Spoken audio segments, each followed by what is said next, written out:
नमस्कार, सुबह के 10 बजने वाले हैं। वक्त है अपना बिहार का। मैं हूं आपके साथ विभा उपाध्याय। सबसे पहले बात भारत की राजनीति में जड़ जमा चुके परिवारवाद की। पूरब से लेकर पश्चिम हो या फिर उत्तर से दक्षिण, पूरे भारत में सियासी सांसें परिवारवाद की गुलाम बन चुके हैं। ये परिवारवाद लोकतंत्र के लिए बड़ा खतरा है, लेकिन इसकी जड़ें लगातार जमती जा रही हैं। पीएम मोदी लगातार इस परिवारवाद पर हमला बोलते रहे हैं और इस बार भी उन्होंने परिवारवाद पर जोरदार प्रहार किया है। तो एक साक्षात्कार में प्रधानमंत्री नरेंद्र मोदी ने परिवारवाद पर जोरदार प्रहार करते हुए यूपी के चुनाव से ठीक पहले जहां मुलायम सिंह यादव की फैमिली को घेरने की कोशिश की, तो वहीं नीतीश की तारीफ कर विरोधियों पर निशाना साधा। प्रधानमंत्री नरेंद्र मोदी ने बिहार के मुख्यमंत्री नीतीश कुमार की जमकर तारीफ की। पीएम के इस धमाकेदार इंटरव्यू से सियासी गलियारे में खलबली मच गई है।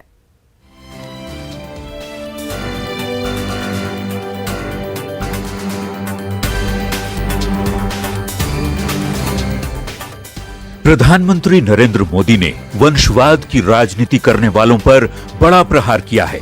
एक साक्षात्कार के दौरान प्रधानमंत्री ने साफ लहजे में कह दिया कि राजनीति में परिवारवाद एक बड़ा खतरा है और ये लोकतंत्र का सबसे बड़ा दुश्मन भी है।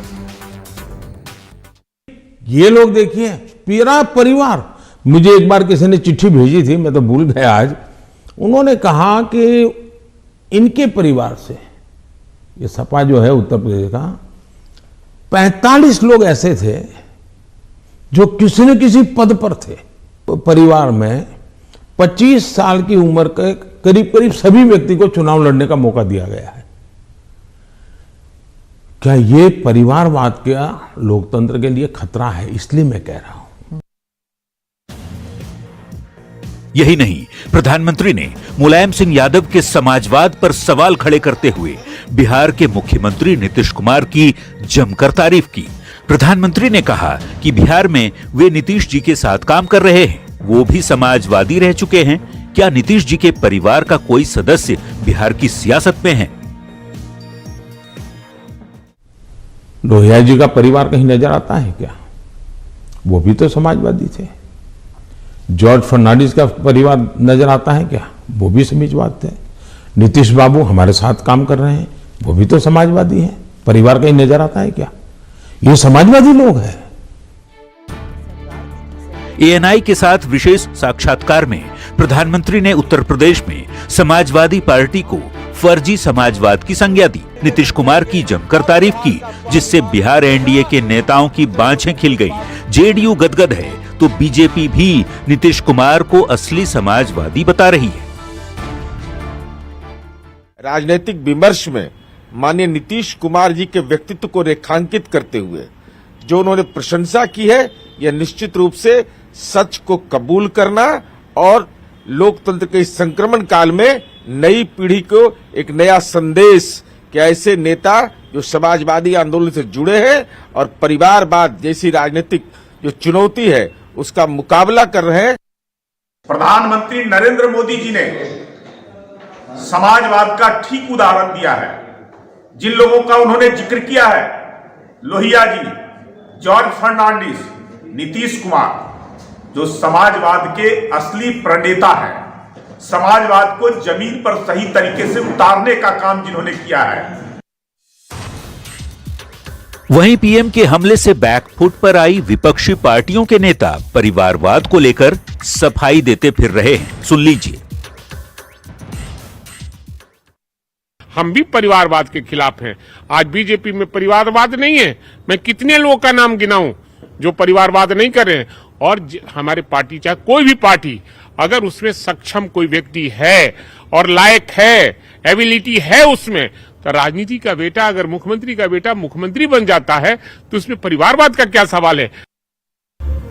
प्रधानमंत्री जी के तारीफ करना हो सकता है मजबूरी हो, चूंकि उन्हें राजनीति करना है, लेकिन परिवारवाद में नीतीश कुमार जी नहीं है। तो प्रधानमंत्री जी ऐसा भूल गए कि उनके दल में परिवारवाद क्यों है। परिवारवाद पर प्रहार कर प्रधानमंत्री नरेंद्र मोदी ने एक तीर से दो निशाना साधने की कोशिश की है। एक तो यूपी चुनाव में खुलेआम समाजवादियों को आईना दिखा दिया, तो दूसरी ओर बिहार एनडीए में एकजुटता का संदेश भी दिया। नीतीश कुमार की तारीफ कर विरोधियों को यह भी बता दिया कि आखिर क्यों नीतीश जी को सुशासन बाबू कहते हैं। न्यूज़ 18 के लिए पटना से शैलेंद्र के साथ ब्यूरो रिपोर्ट। तो देखिए, ग्राफिक्स के जरिए अब हम आपको बताने की कोशिश करते हैं कि भारत में परिवारवाद की जड़ें किस तरह से जमी हुई हैं, जिसका जिक्र प्रधानमंत्री नरेंद्र मोदी कई बार करते रहे और एक बार फिर से उन्होंने इसका जिक्र किया। भारत की सबसे पुरानी पार्टी कांग्रेस से शुरुआत कीजिए तो कांग्रेस सबसे पुरानी पार्टी है और कांग्रेस एक ही परिवार में कैसे कैद होकर रह गई है। फिलहाल इससे आजाद होने के आसार भी नजर नहीं आते हैं। और जवाहरलाल नेहरू से लेकर देखिए किस तरीके से ये पूरी की पूरी चेन जो है वो बनी हुई है। जवाहरलाल नेहरू, उसके बाद इंदिरा गांधी, राजीव गांधी, सोनिया गांधी और उसके बाद राहुल गांधी और प्रियंका गांधी, यानी कि ये पूरा का पूरा परिवार कैसे राजनीति और इसी परिवार के बीच कांग्रेस की पूरी राजनीति चलती रही है। तो भारतीय राजनीति में परिवारवाद, जिस परिवारवाद को कांग्रेस ने आगे बढ़ाया, बार बार इसका जिक्र प्रधानमंत्री की तरफ से किया जाता रहा है कि इससे राजनीति को निकालना बहुत जरूरी है। यह समझना होगा कि पार्टी परिवार नहीं होती और परिवार को पार्टी तक किस तरीके से बांध कर रखा जाता है, इसे निकालने की जरूरत है। हम समाज सेवा के लिए, लोगों की जन सेवा करने के लिए राजनीति में आते हैं और ये सोच समाजवादी बनाती है और इसी सोच को हमें आगे बढ़ाने की जरूरत है। लेकिन कांग्रेस इस परिवारवाद की जननी रही है, कांग्रेस ने इसे आगे बढ़ाया, इसे बढ़ाने में उसकी भूमिका रही और अब ये फहरिस्त जो है वो कई पार्टियों में और कहीं लंबे स्तर पर अब नजर आने लगी है। वहीं बिहार की राजनीति की बात कर लेते हैं तो बिहार की राजनीति में आरजेडी वो नाम है जिसमें परिवार की पार्टी बनकर ये आरजेडी जो है वो रह गई है। लालू परिवार के लोग इस पार्टी पर कब्जा जमाए हुए हैं और ये क्यों है, इस चेन को भी देखिए। ग्राफिक्स के जरिए हम आपको दिखाने की कोशिश कर रहे हैं। लालू प्रसाद भारत की राजनीति में परिवार किस तरीके से हावी है।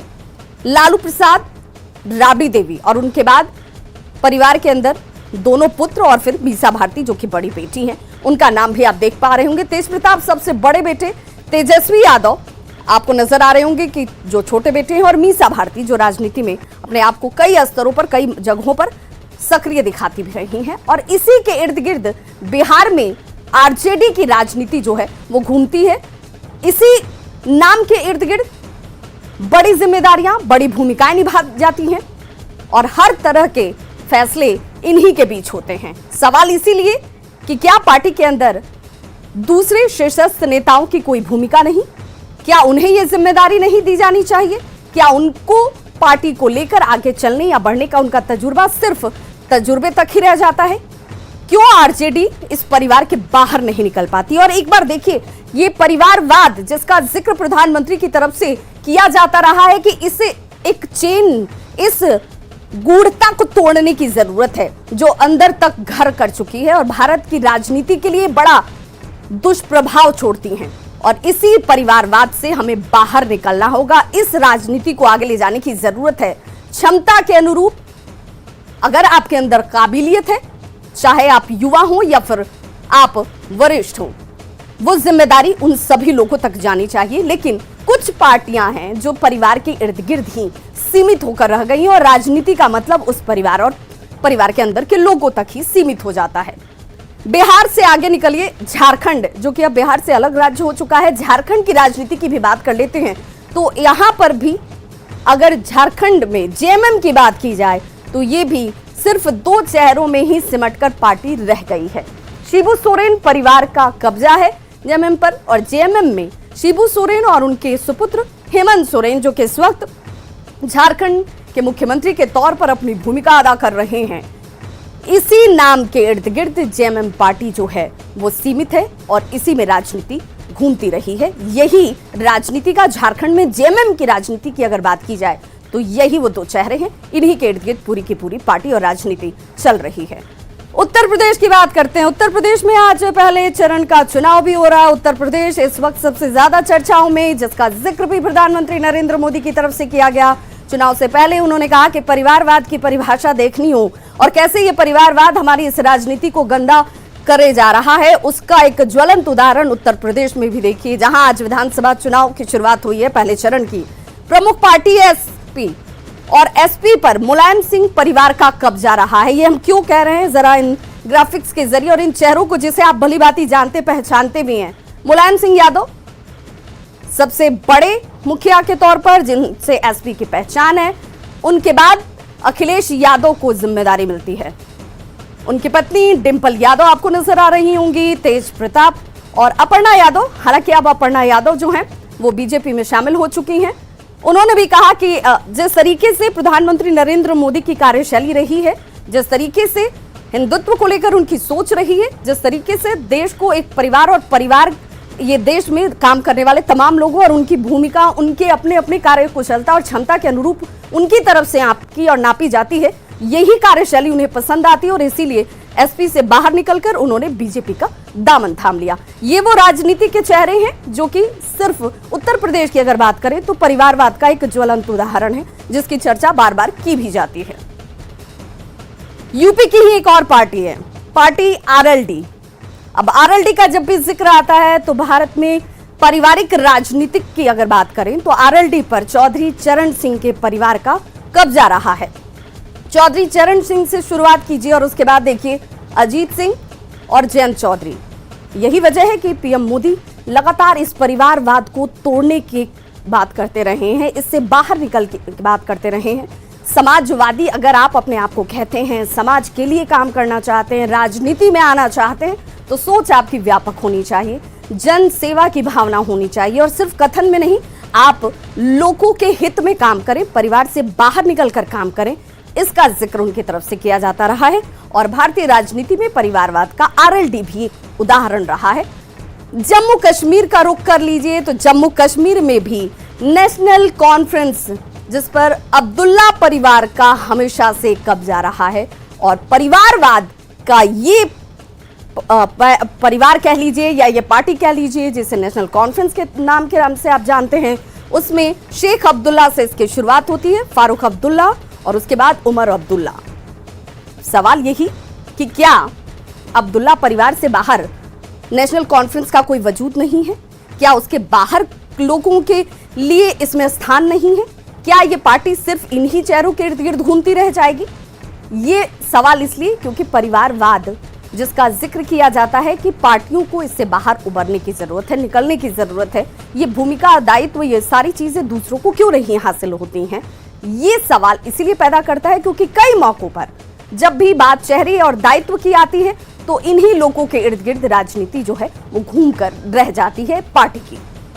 जम्मू कश्मीर में पीडीपी का भी हाल कमोबेश यही है। आपके सामने दो चेहरे, दो नाम, दोनों नाम पहचान की मोहताज नहीं है, सभी ने बखूबी जानते हैं। मुफ्ती मोहम्मद सईद, उनकी बेटी महबूबा मुफ्ती, और देखिए इन्हीं चेहरों के बीच पीडीपी जो है वो सीमित नजर आती है और इसीलिए परिवारवाद यहां पर भी हावी नजर आता है। महाराष्ट्र का रुख करते हैं। महाराष्ट्र की पार्टी एनसीपी पर शरद पवार परिवार जो है, इस शरद पवार परिवार का कब्जा हमेशा से रहा है।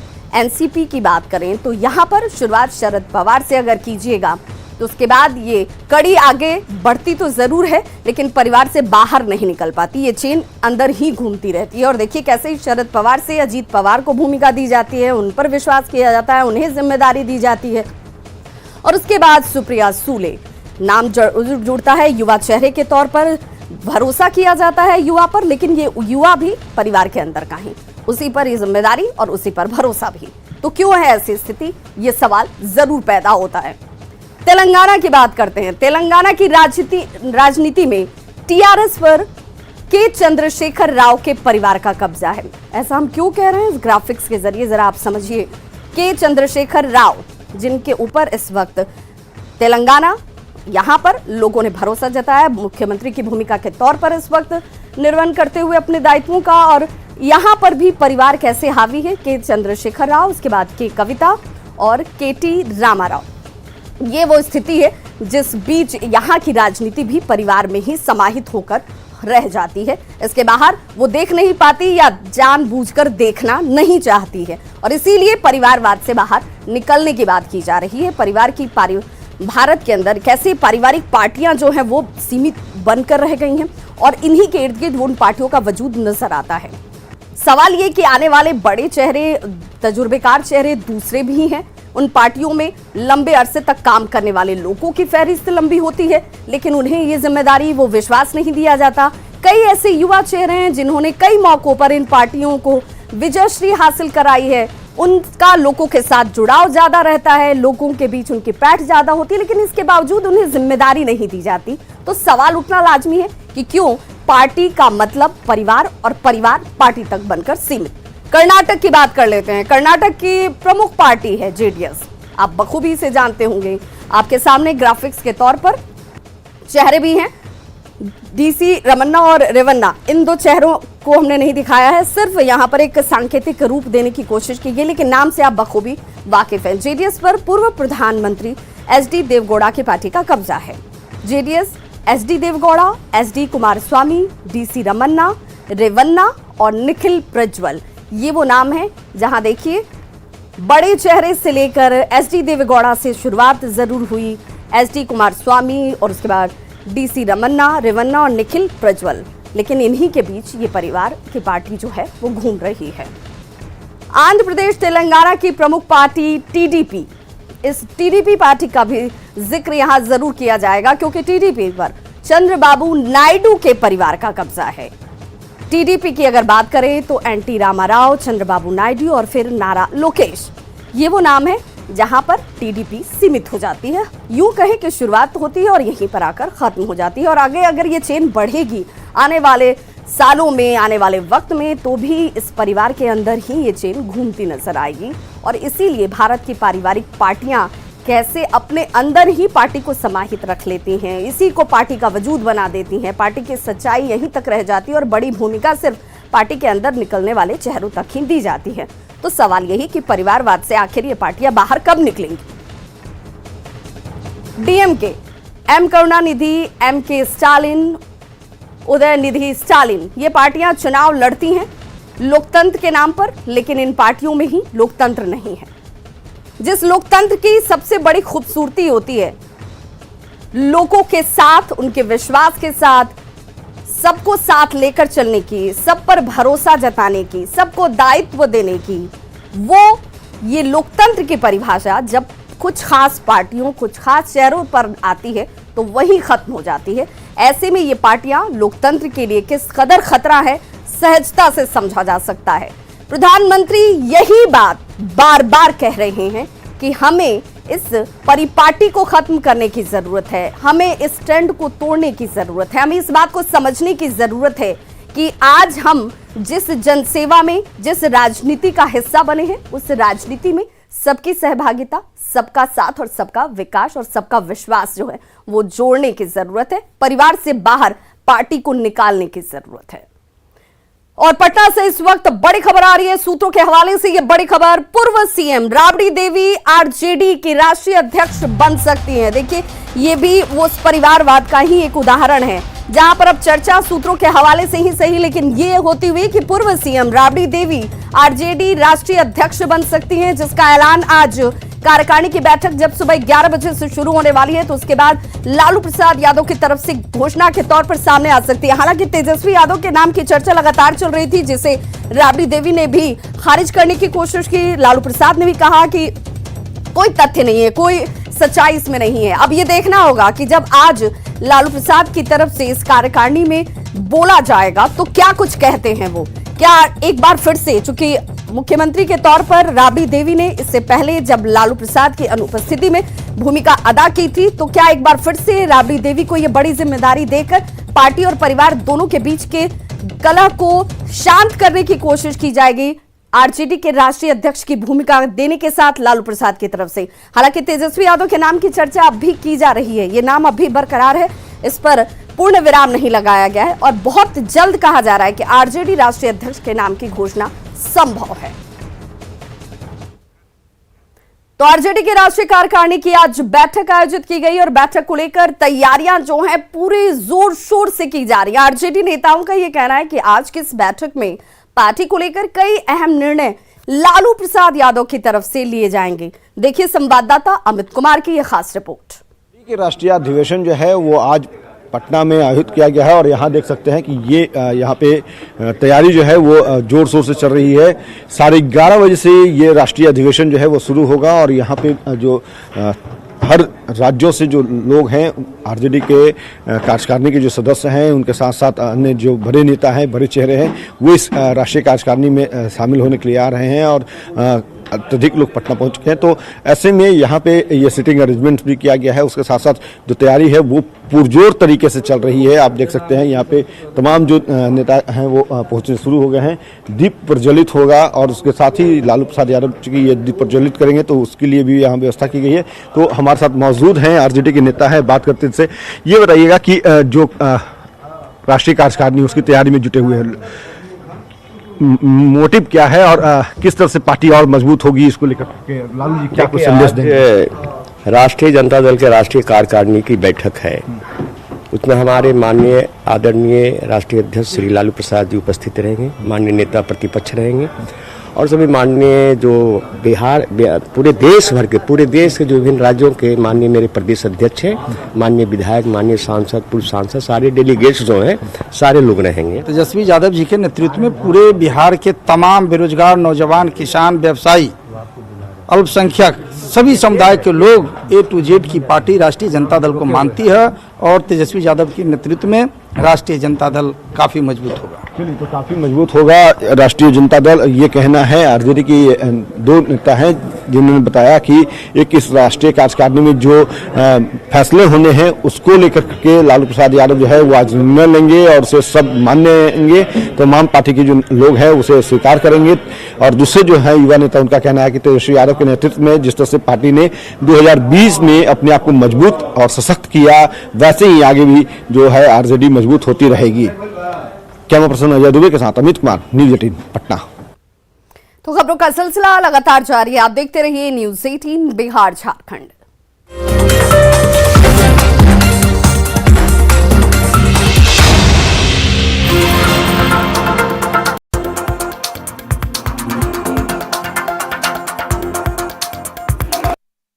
अवैध शराब को ढूंढने के लिए ड्रोन का इस्तेमाल कर रही है। भोजपुर में भी अवैध शराब